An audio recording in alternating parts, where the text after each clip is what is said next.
The desert lay still beneath the late summer sun, its silence broken only by the rasping cry of a hawk circling high above the canyons. Heat shimmered off the red rock walls, and the wind carried the faint scent of mesquite smoke and dust. A trail wound through the empty land, carved long ago by stagecoaches and cattle drives, though now it seemed abandoned to the rattlesnakes and the lonely. Along that trail moved a solitary figure, a man wrapped in a faded poncho the color of desert earth, its fringe whispering against his boots with each step. His hat brim cast a shadow over a face lined by years of weather and war, and beneath it, his eyes, hard and gray as forged steel, watched everything. Slung low at his side was a rifle, its wood worn smooth by decades of use, carried like a part of him rather than a weapon. The man walked without hurry, yet every step spoke of patience and purpose. He moved as if time bent around him, as though he had measured out these miles before and knew the exact rhythm of the land. From a distance, he looked no different from 1,000 drifters who crossed the frontier, worn down by hunger, loneliness, or too many battles lost. But the buzzards that followed him, circling wider than usual, seemed to know something the people in town did not, that death often walked in his shadow, not his own, but others. By evening he reached the outskirts of a settlement that clung to the edge of the desert like a stubborn weed. Its few streets were lined with sun-beaten buildings, general store, livery, saloon, all of them dust-stained and weary. Children chased each other barefoot down the boardwalks, stopping to gape at the stranger as he entered. He gave them no glance, but the way their laughter died in their throats told of something in his presence they could not name. He crossed to the water trough, bent to drink, then straightened slowly, shoulders rolling as if shaking off a long trail. A few men leaned against the hitching post nearby, watching him with narrowed eyes, their mouths curling into smirks. "Looks like another fool lost his way," one muttered, loud enough for the others to laugh. "Ain't no work here for scarecrows in rags." The hunter did not answer. He shook the dust from his poncho and moved on.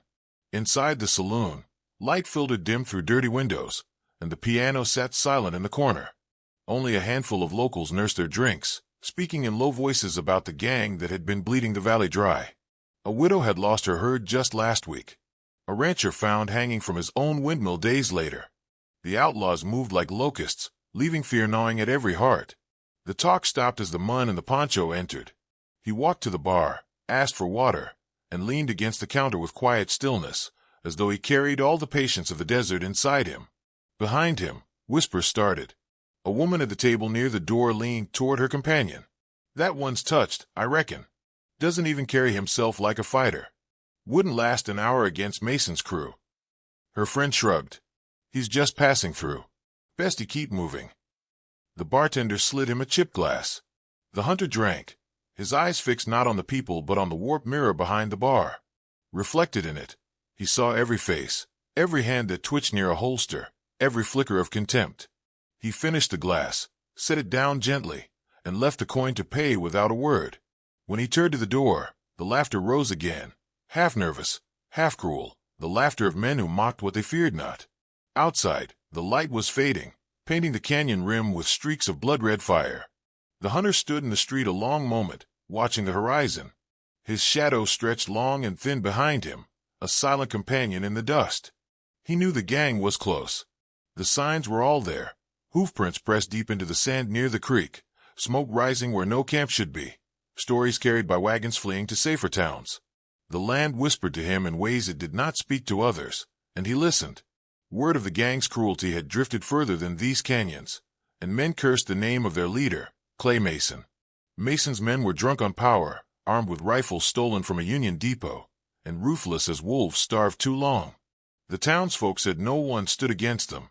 They said lawmen had tried, and lawmen had died. They said Mason's gang could not be touched. But the hunter in the poncho knew different. He had touched death before, more times than he cared to count, and he carried the weight of every name that had crossed his sights. The next morning, he sat outside the livery, repairing a strip of leather on his rifle sling. Children watched him again, whispering behind the posts, too shy to come near. One finally dared a question. "Mister, why do you wear that blanket all the time?" The hunter looked up. For a moment, something softened in his eyes, some far-off memory of another life. Then it vanished, replaced by the stillness again. "Keeps the sun off," he said simply, and returned to his work. The boy frowned, unsatisfied, but before he could ask more, his mother called him inside. glaring at the stranger as though he carried sickness. The hunter watched them go. He was used to that look. Folks had stared at him the same way in towns from Dakota to New Mexico, as though sensing the violence buried beneath his silence. Better they mocked him. Better they laughed. It was easier that way, until the storm broke. By noon, the gang rode in.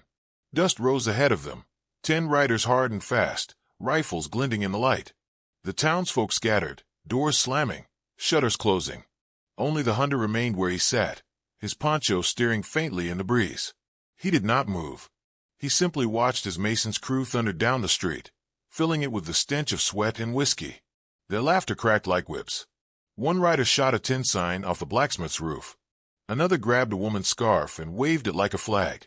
Their leader rode at the center, tall in the saddle, scar cutting across his cheek like a jagged brand. The hunter's fingers traced the worn wood of his rifle, but he did not lift it. Not yet. His time was not here. Instead, he rose slowly, dust falling from the fringe of his poncho, and stepped into the street as the riders passed. Mason's eyes caught his for a moment, and something unspoken flickered there, dismissal, amusement, but perhaps a seed of unease. The hunter lowered his gaze and walked on, as if he were nothing at all, as if the storm gathering around him meant nothing. Behind him, townsfolk whispered from their shuttered windows. They said the poncho man was a fool. They said he'd get himself killed standing so still in the path of wolves. They said he was mad, or maybe broken. But one old rancher, sitting alone by the well, spat into the dust and shook his head. Not mad, he murmured. Not weak. I seen eyes like that once before. Long time ago, in a place where men dropped like flies under the crack of a single rifle. You all don't know what you're looking at. And the rancher leaned back, watching the hunter vanish into the heat shimmer at the far end of the street, and felt a shiver crawl his spine, though the sun still burned merciless above. For in that quiet, stooped figure, he glimpsed something the others could not. A legend buried under dust and silence, walking once more into a world that had forgotten his name. Clay Mason was a man whose name spread through the desert like wildfire, carried on the dust and whispered in fear. He bore the look of a man carved from violence, his face split by a jagged scar that ran from temple to jaw, and when he laughed, a cold, broken sound. It made men's stomachs knot and women clutch their children tighter. His gang rode with him like shadows, a dozen killers who lived by blood and fire, and together they turned the frontier into their hunting ground. Where their horses passed, smoke rose soon after, and the cries of the innocent died in the wind. One rancher, a wiry man with the courage to say no, tried to stand his ground. He refused Mason's demand for half his cattle, swearing he'd sooner die than feed thieves. Mason gave him his wish. They strung him up on his own windmill, boots dangling in the desert wind while the flames of his barn lit the night sky. His wife's screams were muffled by the laughter of Mason's men, who drank deep from stolen whiskey as the herd scattered into the dark. By morning, all that remained was ash, silence, and a body swaying above the sand like some grim warning nailed to the horizon. In the towns along the canyon, fear settled heavy on every soul. Doors bolted at sundown. Men who once carried rifles left them gathering dust, afraid of drawing the gang's wrath. The law was nowhere to be seen, dead, gone, or worse, bought. Mason's crew moved as they pleased, tearing coins from trembling hands, forcing saloon owners to pour whiskey for free, and taking what women they wanted under the crooked glow of lamplight. That evening, the gang swaggered into a saloon near the edge of the valley. The piano player froze mid-note, his hands trembling above the keys, and the patrons lowered their eyes, praying the storm would pass them by. Mason tossed his hat onto the bar, ordered a bottle, and leaned back in his chair as his men filled the room with noise. One slammed his boot on the table, another kicked over a chair just to hear it crash. A third fired a pistol shot through the ceiling, sending dust raining down, as the bartender forced a smile through his terror.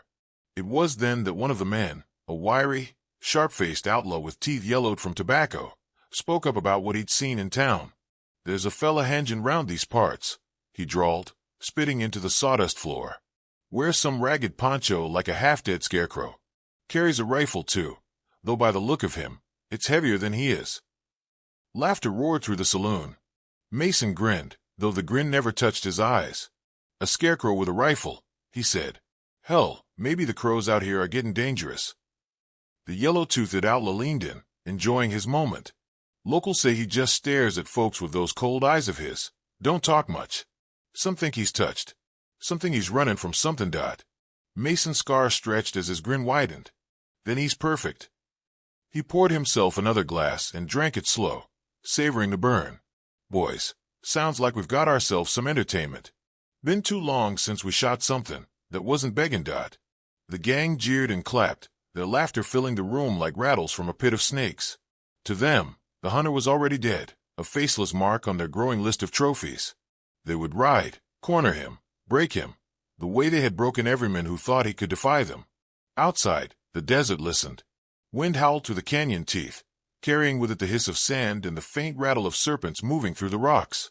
The moon rose pale and watchful, as though the land itself held its breath, knowing blood was about to stain the dust once more.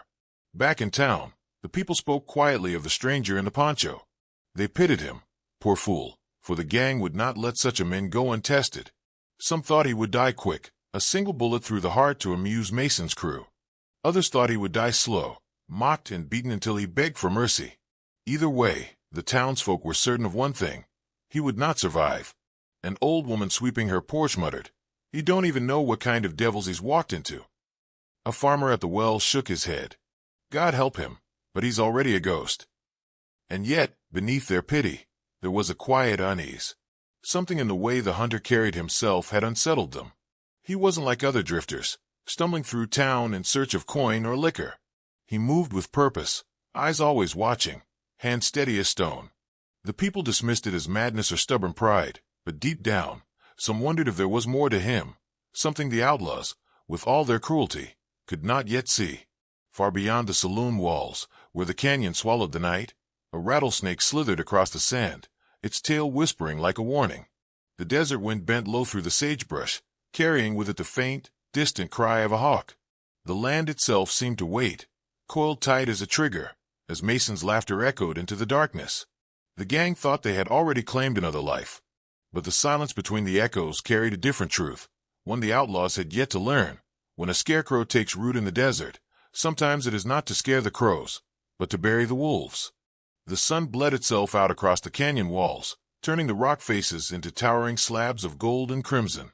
Shadows stretched long and black in the sandy clearing, a place where the wind whispered low through the sagebrush as if warning of what was about to unfold. The hunter stood alone at the center, Poncho steering with the evening breeze, his hat brim low, his rifle resting easy in his hands. He had been waiting all day, motionless, like a figure carved from a stone itself, until the thunder of hooves finally carried through the narrowing trail. The gang rode in as the last light slid toward the horizon. Dust churned beneath their horses, a storm of noise and jeers. Mason led them, scarred face twisted in a grin that never reached his eyes. His men spread wide, circling the lone figure until the clearing was filled with their laughter, their voices bouncing off the canyon walls like echoes of a drunken choir. "Well, look here," Mason called, leaning back in his saddle, one hand resting casually on the pistol at his hip. The scarecrow done found himself a patch of dirt to wield in. His men erupted, hollering, some spitting into the sand, others pointing like children mocking a cripple. The hunter said nothing. His gaze shifted slowly from one face to another, eyes steady, unreadable, gray as storm clouds over the plains. The silence weighed heavier with every heartbeat, pressing against the men until the laughter grew strained, brittle at the edges. "Got your tongue," one outlaw sneered, dismounting to pace closer. He tapped the barrel of his rifle against his palm. "Ain't polite to stare, stranger." The hunter tilted his head, just slightly, as if studying an insect he might crush or leave to crawl. When he spoke at last, his voice was low, gravel carried by the wind. "You talk too much." The words were simple, but they sliced through the noise like a blade. For a moment, the canyon itself seemed to hold its breath. Mason barked out another laugh, forcing the tension away. "Hear that, boys? Our scarecrow's got teeth after all." But in the hunter's silence that followed, something shifted. A few of the men's grins faltered, though none dared admit it. As the last of the sun slipped behind the rim, the hunter's mind pulled backward, far from the canyon, into memories carved into his soul. He saw himself younger, in a Union blue coat, rifle balanced against a stone wall. He remembered the battle at Shiloh, the long smoke-choked fields where men fell like wheat, and how his shots always found their mark. He remembered the men who whispered his name in campfires, calling him the Eagle Eye, the one bullet that never missed. And he remembered the night the river ran red with bodies, the screams of men he could not save, the moment he walked away from it all, vanishing into dust and silence with his rifle as his only companion. Now the ghosts of those days walked with him in the canyon. His jaw tightened, but his hand stayed steady. The gang would not see the memories in his eyes. They would only see the aim that never wavered. The first outlaw moved closer, swaggering, spitting near the hunter's boots. "You really think you can take us, old man? Ain't but one of you and near a dozen of us." The hunter's rifle lifted as fluid as water. A single shot cracked, echoing like thunder between the cliffs. The outlaw fell before the smoke even cleared, his body collapsing into the dust, eyes wide in stunned disbelief. The canyon went still. For half a breath, no one moved. Then the silence shattered into curses and gunfire. The hunter shifted with the calm of a man who had lived his life in the crosshairs. His second shot rang out, dropping another rider clean from his saddle. He stepped sideways, letting the dust swirl around him, vanishing into the haze as bullets tore the air where he had been. The canyon walls carried every report, turning each shot into a rolling roar that confused the outlaws, their ears ringing, their aim faltering. One man tried to flank him, ducking behind a boulder. The hunter fired, the bullet ricocheting off the stone with a sharp ping before finding its mark. The outlaw screamed, clutching his chest as he crumpled. Mason's men shouted in panic, firing blindly into the dust. The hunter moved with precision, every step measured. He knew the canyon like a battlefield, the way sound bent against the walls, the way the wind pulled smoke to cover his retreat. Another shot, another body. He crouched low, kicked sand into the air, let it hang like a curtain before firing through it. His rifle spoke again and again, each crack followed by the fall of another man. "Son of a bitch is a ghost," one outlaw shouted, fear cracking his voice. "Shut up and kill him." Mason barked, but his command carried less weight now, strained under the growing stench of blood and gunpowder. Through the smoke, the hunter emerged, Poncho trailing, eyes unflinching. He reloaded with mechanical grace, the motion practiced 1,000 times in wars the gang could not imagine. Another outlaw rushed him with a knife, desperate, screaming. The hunter's rifle lifted and fired point-blank, the body spinning back into the sand. The canyon rang with chaos, ricochets, curses, the frantic braying of terrified horses. Yet at the center of it all, the hunter remained calm, his breathing steady, his aim unwavering. Every shot landed true, as if the bullets themselves bent to his will. Men began to break, stumbling back, some scrambling for their saddles. They had come expecting sport, a simple kill to feed their pride, but what they found was something else entirely, a storm disguised in silence, a men who did not miss. Mason's laughter returned, though thinner now, cracking at the edges. "Stand your ground, damn you. He's just one man." But his eyes betrayed him. Behind the scar, behind the grin, there was recognition. He had heard stories once, back in the war, of a sharpshooter whose name was spoken with awe and dread. A man who could split a coin at 200 yards, who turned battles with a single trigger pull. Mason had laughed at those stories. Legends, he thought. Myths. Yet here, in the fading light of a dying sun, with his men falling like wheat under a scythe, he realized he might be staring into the face of that legend. The hunter fired again, and the last of Mason's laughter choked into silence. Dust rolled through the canyon, swallowing the fallen in its veil. The poncho fluttered as the wind rose, carrying away the smoke, leaving only the sharp tang of gunpowder and the echo of gunfire retreating into the distance. Where moments before there had been jeers and cruelty, now there was only silence and fear. The gang that had thought him nothing, a scarecrow in rags, had been torn apart in the span of sundown. The hunter lowered his rifle slowly, eye scanning the survivors who clung to their saddles, faces pale with shock. He said nothing. He didn't need to. The dead at his feet spoke louder than any words he could muster. The canyon, once filled with laughter and bravado, now held only the whisper of wind through the rocks, and in that whisper, even the outlaws began to hear the truth. The scarecrow was no drifter, no fool. He was the West's deadliest shot, and he had returned from the silence to bury them in the dust. The canyon floor stank of smoke and sweat, gunpowder still hanging in the air like a curse. Bodies lay scattered in the dust, their lifeless shapes lit dim by the last fire of the sinking sun. Horses reared nervously, eyes rolling white, sensing the fear that now clung to the living men. Mason's gang, once roaring and bold, had been whittled down to a handful, their swagger bled out with their comrades. They looked to their leader for strength, but their eyes betrayed the truth. This was no victory ride, but a funeral march. The hunter stood in the clearing, rifle loose in his hand, poncho fluttering as the canyon wind rose in uneasy howls. His stillness was more menacing than the crack of his gun had been. He did not chase them, did not need to. His presence was enough. They had stormed into this canyon as predators, yet now every survivor felt it in their bones. They had wandered into the den of something older, colder, and far more dangerous. One of the men broke, muttering curses under his breath as he scrambled onto his horse. He spurred it hard, desperate to flee, but before he reached the canyon mouth, a shot cracked. The rider tumbled lifeless into the sand, his horse bolting free. The hunter had not even seemed to aim. He lowered the rifle without a word, eyes gray and unreadable, daring the others to try. None did. Mason swung from his saddle, boots hitting the dust with a thud. His laughter rang false, brittle, echoing too sharp against the stone walls.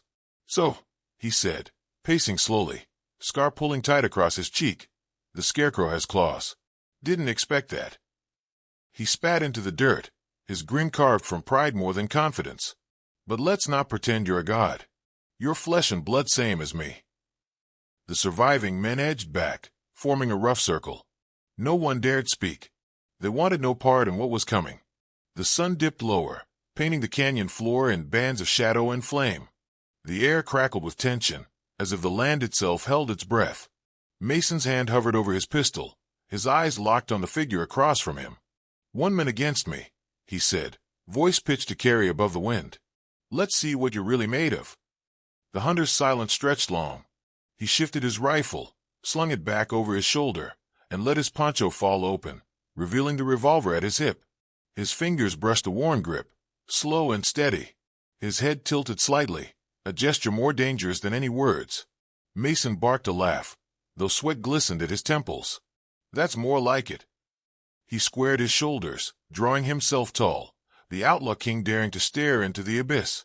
The canyon light dimmed, the last edge of the sun sliding toward the horizon. Shadows stretched long and sharp. The men who watched held their breath. This was no ordinary fight. This was judgment. The hunter's eyes narrowed, steel catching the light one final time. The poncho rippled with a rising wind, dust swirling around his boots. His every movement was measured, deliberate, as if the world itself slowed to his rhythm. Mason's fingers twitched above his gun, eager, taunting, desperate to prove he still held power. The wind whipped once more. Time snapped. Two hands moved, but only one shot echoed. The crack thundered through the canyon, rolling against the stone. For a heartbeat no one breathed. Mason staggered, his pistol barely clear of the holster. His grin froze, eyes wide, unbelieving. Then his knees buckled, and the dust caught him as he fell. Silence swallowed the clearing. Mason's men stood rooted, staring as their leader gasped, clutching at the wound blooming red beneath his ribs. His voice rasped, thick with disbelief. "No, not you, not." His lips trembled, forming a name that seemed dragged from the grave itself. "Eli Kane." The hunter did not answer. He stood motionless, revolver smoking in his grip, eyes cold as stone. The whispers began with the men, spreading like fire through dry brush. Eli Kane. The name hung in the air like a ghost. Some had heard it in the war, whispered in fear across battlefields. Others in towns long gone, stories of the marksman who could split a coin from 100 yards, who turned tides of battle with a single shot. They had thought him dead, swallowed by smoke and silence years ago. Yet here he was, standing among them, the myth made flesh. Mason coughed once more, blood dark against his teeth, then lay still. The canyon wind carried his last breath away. The survivors dropped their weapons, stepping back, faces pale. None dared test the legend. By the time the hunter slid his revolver back into its holster, the sun had disappeared, leaving only twilight shadows across the stone. The last light flickered on his face, carving it into something more than mortal, etched by violence, tempered by loss, burdened by memory. From the ridges above, unseen until now, a few townsfolk who had followed at a distance watched it unfold. They whispered the name among themselves, some with awe, others with dread. Eli Kane. The drifter in the poncho was no fool, no broken man. He was a legend returned, and his silence had been the silence of a predator waiting for the right moment to strike. Back in town, the murmur grew louder as word spread. Mothers pulled their children close, warning them not to stare if they saw him. Old men remembered the stories from the war, nodding slowly, recognizing the truth. And the younger ones, wide-eyed, spoke with reverence of the scarecrow who stood against wolves and left them broken in the dust. The hunter said nothing to any of them. He adjusted his poncho, lifted his rifle once more to his shoulder, and walked into the gathering dark, leaving behind only whispers. The desert had claimed many names, but now it carried his again, on every wind that scraped through the canyons. They had tried to mock him, tried to break him, tried to bring him down. But as Mason's body cooled in the dirt and the gang scattered like jackals before a storm, the truth was undeniable. The West's deadliest shot had never truly vanished. He had only been waiting, and now the land itself seemed to bow beneath his return. The night after the canyon fell silent, the stars stretched endless above the desert, sharp and cold against the black. Coyotes sang in the distance, their voices rising like mourners over the dead. The hunter sat alone in the dust, rifle across his knees, staring at nothing. The wind tugged at his poncho, carrying with it the faint scent of gunpowder still clinging to his clothes. Around him lay the scattered remnants of the battle, empty shells glinting pale in the starlight, boot prints stamped into the sand, blood darkening in patches where the earth had swallowed it whole. He turned the rifle in his hands, studying the worn steel, the scratches along its barrel, the notches on the stock that spoke of too many years, too many kills. His reflection glimmered faint in the metal, a face lined by time, scarred by memory. He thought of the men he had shot, not only today but across decades of violence, soldiers on smoke-choked fields, outlaws in nameless towns, bandits who thought themselves untouchable. Each one had fallen, and each one had left something behind that clung to him like ash. Slowly, he rose and walked to the edge of the clearing where the sand was soft and untouched. He knelt, dug with his hands, the earth cool beneath the surface. With reverence, almost tenderness, he laid the rifle down in the shallow grave. His fingers lingered on the stock one last time, then he pushed sand over it until the weapon was gone, swallowed by the land. It was an act of surrender, a vow made to himself in silence. Never again would he let the gun define him. Never again would he become the monster the world whispered about. By dawn, word of what had happened spread like fire through the town. Men who had hidden in their homes the night before now gathered in the street, whispering to one another as they waited. Women peered from doorways. Children clung to their skirts, eyes wide with questions too heavy for their years. When the hunter returned, his boots coated in dust, Poncho dark against the light of morning, the people parted as though the desert itself walked among them. Some looked at him with gratitude, their voices trembling as they offered thanks. A widow came forward, tears streaking her dust-covered face, her children huddled close behind her. She clasped his hands, rough and scarred, and whispered, "You saved them. God bless you, stranger. I'll never forget." Her words carried weight, yet he only nodded, his silence speaking more than any reply could. Others watched with unease, their faces pale, their eyes wary. They saw not a savior but a specter, a reminder of the violence that haunted the frontier. A man who could kill so swiftly, so mercilessly, was not someone they wished to walk their streets. They muttered among themselves, wondering if he was a curse as much as a blessing, if his presence would draw more wolves to their door. The hunter felt their stares but paid them no mind. He had lived long enough to know that men feared what they could not control. They would honor him in whispers, curse him in shadows, and forget him when the dust settled. That was the way of towns, the way of people. He did not linger for praise, nor did he shrink from their fear. At the saloon, the old rancher who had recognized him before lifted a trembling hand in salute. "Cain," he rasped, voice cracked with age. "I knew it was you. I seen your work once, years back. Men still talk about it when the fires burn low. They'll be talking about last night too, long after we're gone." The hunter's eyes met his, and for a fleeting moment, something like sorrow flickered there. Then he tipped his hat, turned, and kept walking. The sun climbed higher, washing the desert in gold. The hunter moved beyond the edge of town, boots steering the dust, Poncho trailing behind him like a shadow stretched thin. He did not look back. Behind him, the murmurs grew into a legend already forming, voices repeating his name, each retelling shaping him into something larger than flesh. Mothers hushed their children with it, old men swore they had known him, and young boys whispered it as if invoking a ghost. Eli Cain, the scarecrow in the poncho, the shot that never missed. He walked until the voices faded, until only the desert spoke. The wind rose, carrying sand in restless swirls, hissing through the canyons like a sermon. The hunter listened, but did not answer. His path was endless, his burden unshaken. He had given justice in the dust, but justice was a fleeting thing, fragile as smoke. Tomorrow the world would need it again, and someone else would bleed to pay for it. The dawn stretched bright across the horizon, painting the land with the promise of another day. The hunter moved on, swallowed slowly by distance, a solitary figure fading into the heat shimmer where earth kissed sky. And in the silence he left behind, the tale took root, carried from lip to lip, growing heavier with each telling. They tried to bring down a hunter in a poncho, mocking him as nothing more than a drifter, a scarecrow with a rifle. But in the desert silence, when the dust settled and the wolves lay broken, they learned too late the truth, that he was the West's deadliest shot.